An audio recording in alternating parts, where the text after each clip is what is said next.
Bismillahirrahmanirrahim. Assalamualaikum warahmatullahi wabarakatuh. Perkenalkan, nama saya Akbar Hidayat Jikri dari kelas PIA semester 2. Di sini saya akan memaparkan materi tentang pendidikan Islam sebagai praktik pembebasan.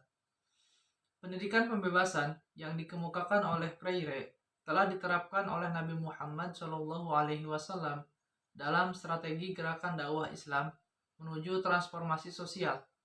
Gerakan dakwah pada masa Nabi dipraktekkan sebagai gerakan pembebasan dari eksploitasi, penindasan, dominasi, dan ketidakadilan dalam segala aspeknya.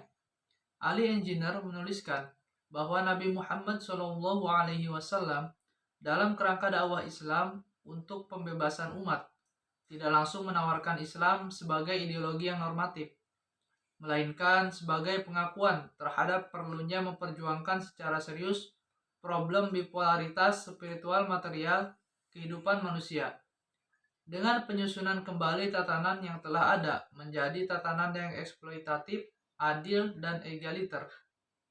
Islam sendiri adalah agama pembebasan, karena Islam memberikan penghargaan terhadap manusia secara sejajar, mengutamakan kemanusiaan, menjunjung tinggi nilai-nilai demokrasi dan keadilan, mengajarkan berkata yang hak dan benar, serta mengasihi yang lemah dan tertindas. Firman Allah Subhanahu wa Ta'ala yang artinya, "Kami bermaksud memberikan karunia kepada orang-orang tertindas di bumi. Kami akan menjadikan mereka pemimpin dan pewaris bumi." Quran Surat Qasas ayat 5.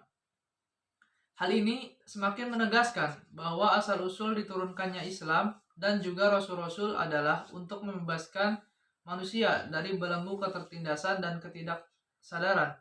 Kesadaran inilah yang akan membebaskan manusia dari segala bentuk penindasan di alam semesta ini. Sebuah kesadaran yang akan menghantarkan manusia pada posisinya sebagai abd atau hamba, sekaligus sebagai khalifah atau wakil Tuhan di alam semesta ini.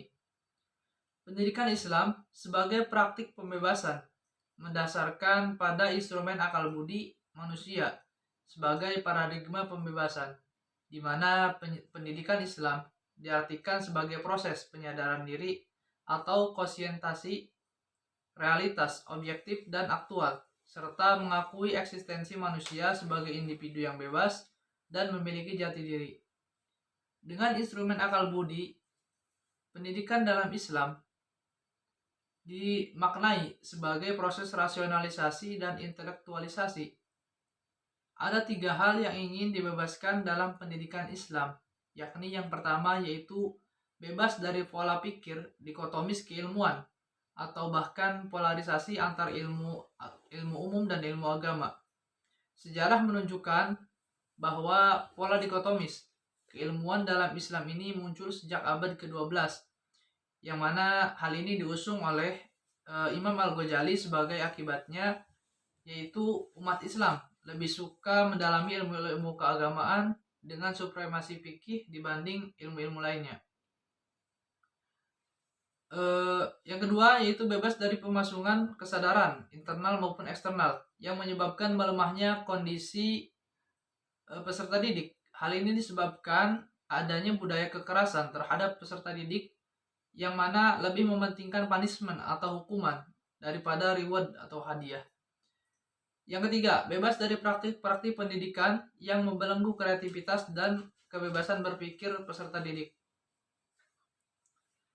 Akibat dari pendidikan semacam ini, timbul kultur bisu dan memudarnya kritisme masyarakat yang mengakibatkan menipisnya kepercayaan diri, self-reliance, dan self-esteem.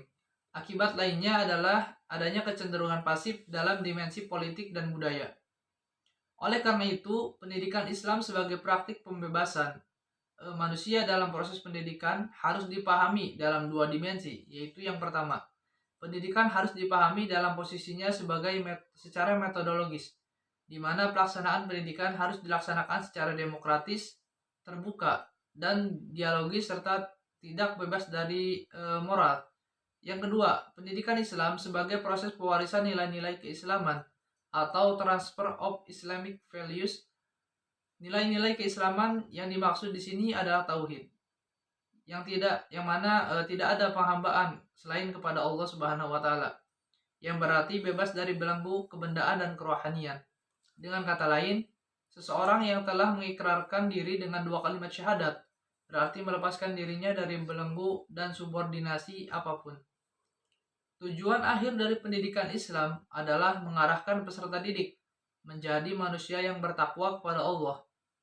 Adapun kebebasan manusia di sini dibatasi oleh hukum-hukum serta ajaran-ajaran yang ditentukan oleh Allah Subhanahu wa taala yang sejalan dengan filsafat yang mendasari penciptaan manusia. Manusia yang didam-idamkan oleh Islam pada umumnya dan pendidikan Islam pada khususnya adalah manusia yang cerdas, mampu berpikir dan juga mampu menggunakan akalnya dengan baik dan bertanggung jawab. Mungkin cukup sekian yang dapat saya sampaikan. Kurang dan kurangnya saya mohon maaf. Wallahul muwaffiq ila aqwamit thoriq. Wassalamualaikum warahmatullahi wabarakatuh.